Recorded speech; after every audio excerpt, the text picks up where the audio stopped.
Thank you, Avi. It always puts us in a most spiritual frame of mind. So at this time, I'd like to invite Mark to join us and provide us with a reading for our service. Mark? Thank you, Karen. Good morning, everyone. Happy New Year. It's nice to be back in what has become my second spiritual home. The reading this morning is by the author lecturer Brene Brown. Empathy has no script. There is no right way or wrong way to do it. It's simply listening, holding space, withholding judgment, emotionally connecting, and communicating that incredibly healing message of you're not alone. I believe that what we regret most of are our failures of courage, whether it's the courage to be kinder, to show up, to say how we feel, to set boundaries, to be good to ourselves. For that reason, regret can be the birthplace of empathy. So ends the reading. Thank you, Mark. We look forward to hearing more from you and your message. But at this time, it's time for us to share our gifts. The split plate for this new month of January and the new year are the Advocates and for the Homeless and Those in Need, an organization local here that runs a meal program for the homeless and those who need a meal. Additionally, they run the Code Blue program of Lower Bucks, where they go out looking for people in need of shelter during the coldest days of the year, something that I'm sure we can appreciate everyone is in need of right now. And what they do then is provide these people with a warm, protected place to sleep. Normally, they are very busy this time, and COVID has added a burden to their work by making it more difficult with mask and other rules. So please give by clicking on the link that you will find in our chat room or by mailing a check to the UUFLB office. As we start this new year, let us help others during this very tough time. Please give with your heart, and we thank you for your generosity. And now, Mark, please join us again. We look forward to hearing your message. Thank you, Karen. Before the pandemic, I did a lot of work in New Jersey. Coming back to Philly, I would cross the Walt Whitman Bridge. When you go through the toll booth, you empty onto the Schuylkill Expressway very briefly, getting off at the first exit on the right. You come around a big semicircle and wind up at a traffic light, across from which is the ramp to I-95. It's a long light, and often there is a homeless person there walking up and down between the two rows of cars. Often I will study the person while I wait, trying to figure out who they are, how they came to be there, walking up and down this road, cardboard sign in hand, usually with too many words to read in a short period of time and not enough space to hold the message. My heart goes out to them, and I try to imagine what it must be like to live such a life. I feel sympathy. And then the light turns green and I continue my journey home. My message this morning is not about sympathy, it's about empathy. And there's a difference. Sympathy is feeling for someone, empathy is feeling with someone, usually through the use of imagination. Sympathy is sitting in my car at that traffic light and thinking, there but for the grace of God. You know how that goes. Empathy is pulling my car over to the side, getting out, and spending some time talking with that person, learning their story, and getting a better understanding of who they are as a person of worth and value. In the simplest terms, empathy is the awareness of the feelings and emotions of other people. It goes well beyond listening, but it begins with the ability to listen well. And even we, as Unitarian Universalists, proponents of worth and dignity of all human beings, generally don't listen well. We live in a fast-paced society with stimulation coming from all directions. We spend less time reflecting and more time responding, less time understanding and more time judging, less time hearing and more time speaking. Dean Jackson wrote that listening is an art that requires attention over talent, spirit over ego, others over self. And Sue Patton Thowell said that deep listening is miraculous for both listener and speaker. When someone receives us with open-hearted, non-judging, intensely interested listening, our spirits expand. In my training with staff in the healthcare field, I call this whole being listening. WHOLEBEING, whole being listening. Listening with your whole being, as if what the person is saying is the most important thing in the world. Malcolm X wrote, "There's an art to listening well.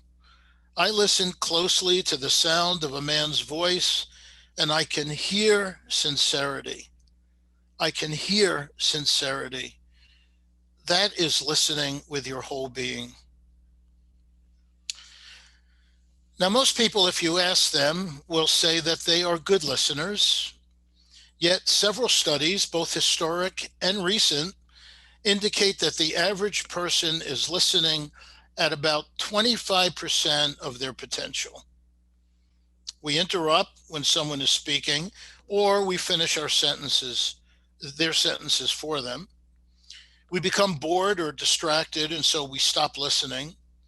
We focus less on what the person is saying and more on what our rebuttal to them will be. Stephen Covey said most people listen with the intent to respond, not with the intent to understand. But the biggest culprit, the greatest challenge to whole being listening is our tendency to form assumptions. We do it all the time. Assumptions about what the person is saying, and even assumptions about the person speaking the words. When we act on our assumptions and fail to ask questions or strive for greater insight in order to understand the meaning behind the words, we create not connection with others, but disconnection. Let me illustrate. Think of this scenario for a moment. A man is afraid to go home because there is a man with a mask waiting for him. Ooh. Now, in the absence of additional information, you may assume that the man with the mask is a robber or potentially a killer. You may assume that it's Halloween and the man is waiting to go trick-or-treating. Or in these extraordinary times, you may assume that the man is wearing a mask to protect himself and others from COVID-19. But if you exercised good listening skills, asking questions and listening closely for the answers, you would discover that it is a baseball scenario and that the man is rounding third base and afraid to try for home plate because he might get tagged out. So the man with the mask in this scenario, of course, is a catcher. It's a silly example, I admit, but a good illustration of how we often let our assumptions dictate our understanding of a particular situation. It's an example of how important it is to listen well and without judgment. But deep, effective listening is only the platform upon which greater understanding or empathy is built. The wonderful Brené Brown says that empathy is a choice. In order to connect with you, I have to connect with something within myself that knows that feeling. Or as novelist Mohsin Hamid put it, empathy is about finding echoes of another person in yourself. In an episode of one of my all-time favorite television shows, The West Wing, probably some of you are fans of it as well, Leo, the president's chief of staff, shares a story with his assistant, Josh. And it goes like this. This guy's walking down the street when he falls in a hole. The walls are so steep he can't get out. A doctor passes by and the guy shouts up, "Hey, you, can you help me out?" The doctor writes a prescription, throws it down the hole, and moves on. Then a priest comes along and the guy shouts up, "Father, I'm down in this hole. Can you help me out?" The priest writes out a prayer, throws it down in the hole, and moves on. Then a friend walks by. "Hey, Joe, it's me. Can you help me out?" And the friend jumps in the hole. Our guy says, "Are you stupid? Now we're both down here." The friend says, "Yeah, but I've been down here before and I know the way out." That's empathy. It is deeply connected to our first principle. In order to find the dignity and worth in others, including members of our own congregation with whom we might be in conflict, we must take the time to listen deeply, to understand not only the words, but the emotions, and to jump down into the hole with the person and together find a way out. But hold on here, because here are the questions that I and many of my fellow UUs wrestle with. As a white person, how can I empathize with the plight of Black people who are pulled over by police or followed in department stores? As a straight person, how can I empathize with a transgender person who is shunned or assaulted or discriminated against? As a person of middle class means, how can I empathize with people who are experiencing food insecurity or lack of decent shelter? As a person of privilege, am I doomed to never understand or empathize with others who are marginalized? Is that my fate as a Unitarian Universalist? Dr. Nathan Walker is the executive director of 1791 Delegates, a delegation of First Amendment educators with projects in Philadelphia, New York, and Washington, D.C. And he's the former minister at the First Unitarian Church of Philadelphia, where I knew and worked with him. In his book entitled Cultivating Empathy, Nate talks about what he calls moral imagination, the ability to anticipate or project oneself into the middle of a moral dilemma or conflict and understand all the points of view. As I understand this concept, if I encounter someone who might disagree with me or oppose me or in some way even cause me harm, a staunch supporter, for example, of the outgoing president of the United States, I do not have to agree with them in order to have empathy. But I must at least try to understand them, to understand their circumstances and their motivation. Taking this concept further, in order to understand the experience of a person of color or a transgendered person, I don't have to share the same experience, but instead have the ability and willingness to project myself into that experience and understand it both from a logical and an emotional perspective. What I can allow myself to do, and what is contrary to the concept of empathy and moral imagination, is what Reverend Walker calls otherize, to make a person or group seem like an other, different from us and one of them. We otherize people when we treat them as someone to be feared or as inferior to ourselves, when we generalize when referring to them, when we ignore or assume no differences between ourselves and them, when we refuse to acknowledge their presence at all.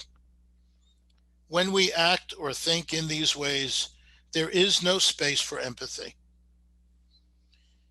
In the epilogue to his book, Dr. Walker writes, "Understanding is a prerequisite for empathy, a sharing in the most intimate of encounters. This encounter becomes an ethical one when we use the moral imagination to see our shared humanity and dare to forge a new way of being with one another." Empathy is the key that unlocks the doors that divide us. When we take the care and the time to truly listen, to truly understand, to truly embrace others, we begin together the long climb out of the hole of desperation, division, and despair. Let's think about that the next time we're waiting at a traffic stop for the light to turn green. Thank you for listening. Thank you, Mark. We appreciate those thoughts and reminders, especially as we get into the next part of our service, which is our sharing of joys and sorrows. So let's listen carefully and be fully present as we lift one another up in love and listen with open hearts. So if you wish to share something now, you'll want to click on participants and then click on raised hand, and we'll help you to unmute, and Gil and Sherry can help me to scan through that list of people. And for everyone's benefit, please be brief.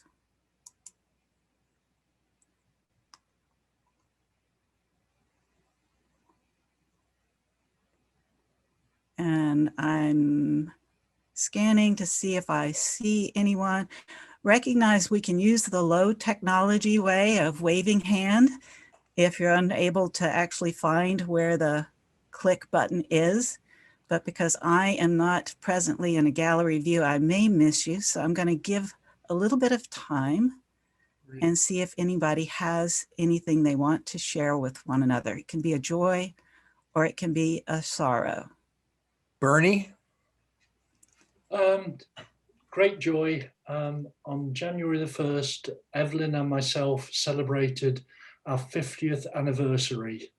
And I'm a very, very lucky person to be in a love affair for so long. Congratulations, Bernie and Evelyn. We're envious of you. And also, as many of your friends said, as you gathered together on your Zoom celebration, you certainly are a role model. So congratulations to you both. Anyone else? Robin? Hi, I'm just happy to have 2020 over. It was a rough year, but I think no matter what, 2021 is going to be a far better year for hopefully all of us. So happy New Year. We certainly agree with you and share the same wishes for everyone. Anyone else? You just Mark, oh well. I see Elizabeth.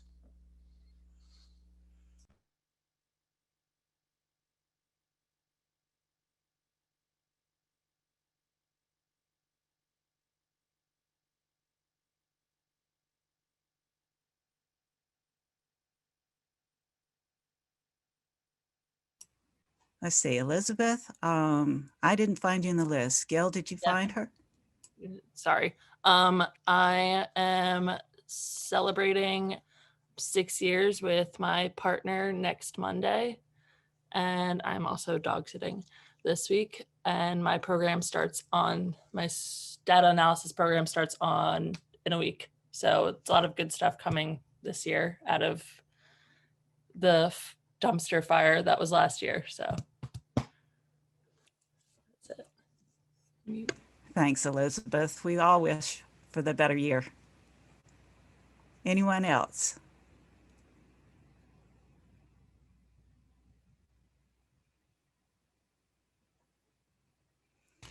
Laura, Go ahead, Laura. hang on. Okay, you can unmute now, Laura.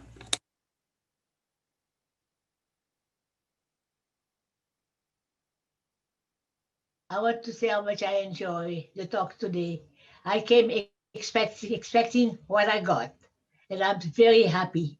And I hope that all of you had as good a time as I had today. Thank you. Thanks, Laura. We appreciate that. Anyone else?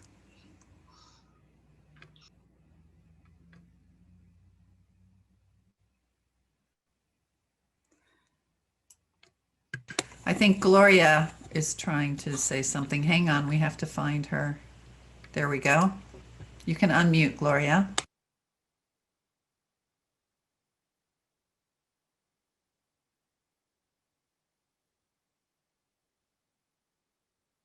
Okay, can you hear me now? Yes, go ahead.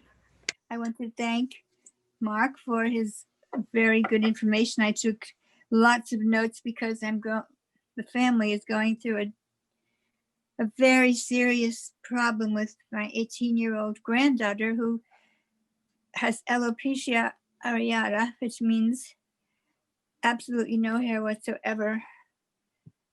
And we don't know how to help her. No therapist, no one can help her, no psychotropic medication. And I wrote down everything he said, maybe just showing up and listening. I have to practice everything he said. So this was a very fitting lecture for me to attend today. I'm sure it will help me and cope with this serious problem because there is no hope for her. And a hopeless teenager is it's difficult to cheer up. If anybody knows any other helps that we can use,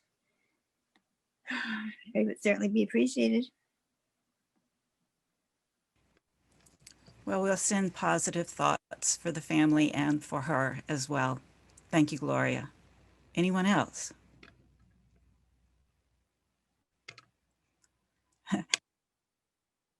Bill and Mary Jane, hang on a second.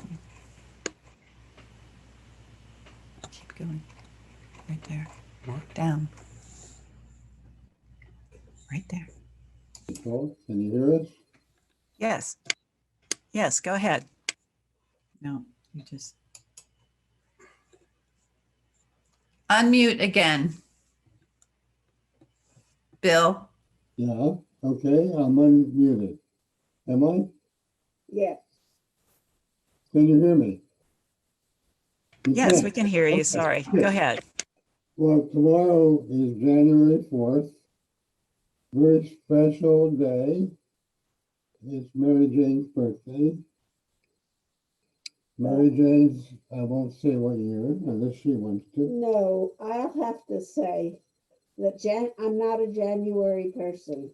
My real birthday has been changed to June 1st. I'm a summer person. So tomorrow isn't my birthday. June 1st is. Well, happy birthday, Mary Jane. We wish you a happy birthday whenever you want to celebrate it. Thank you. All right. I think we've gotten everybody, but if you missed you, then please join our Zoom coffee hour and share at that point. But whether or not you shared today, for your joys, we join you in celebration. For your sorrows and concerns, may you feel our sympathy and compassion. So at this time, let's take a moment to pause in silent meditation, gratitude, and prayer.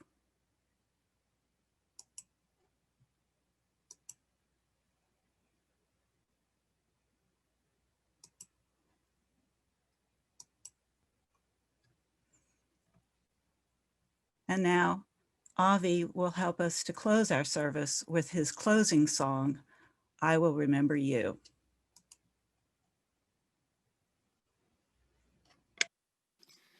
I will remember you.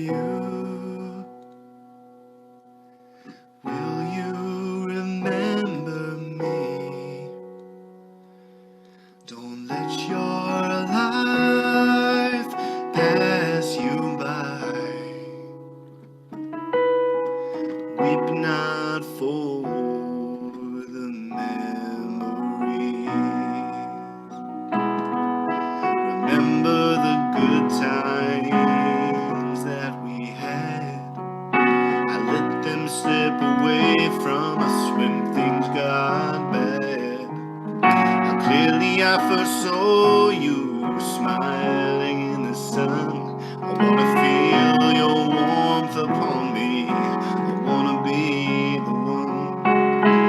I will remember you. Will you remember me?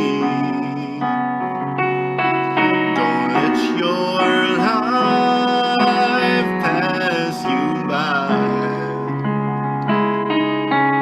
Weep not for the memories. So afraid to love you, more afraid to lose. Clinging to a past that doesn't let me choose. Once there was a darkness, deep and endless night.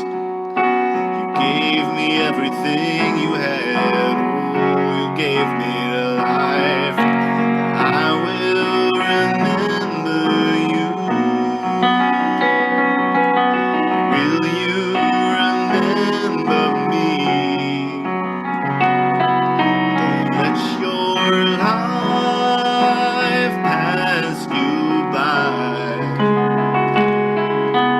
Weep not for the memories.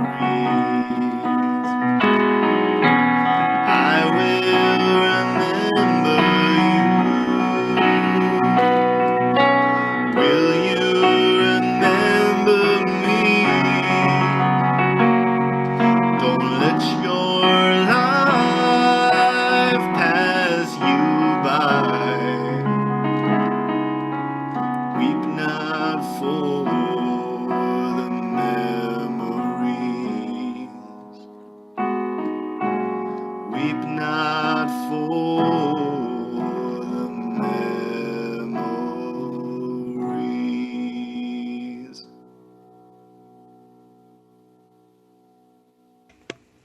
That was beautiful. And now we're joined by Rich Kelly, who will extinguish our chalice and close our service. We extinguish our chalice, but we keep its light in our hearts. May it light our path as we leave this place and guide our way until we are together again.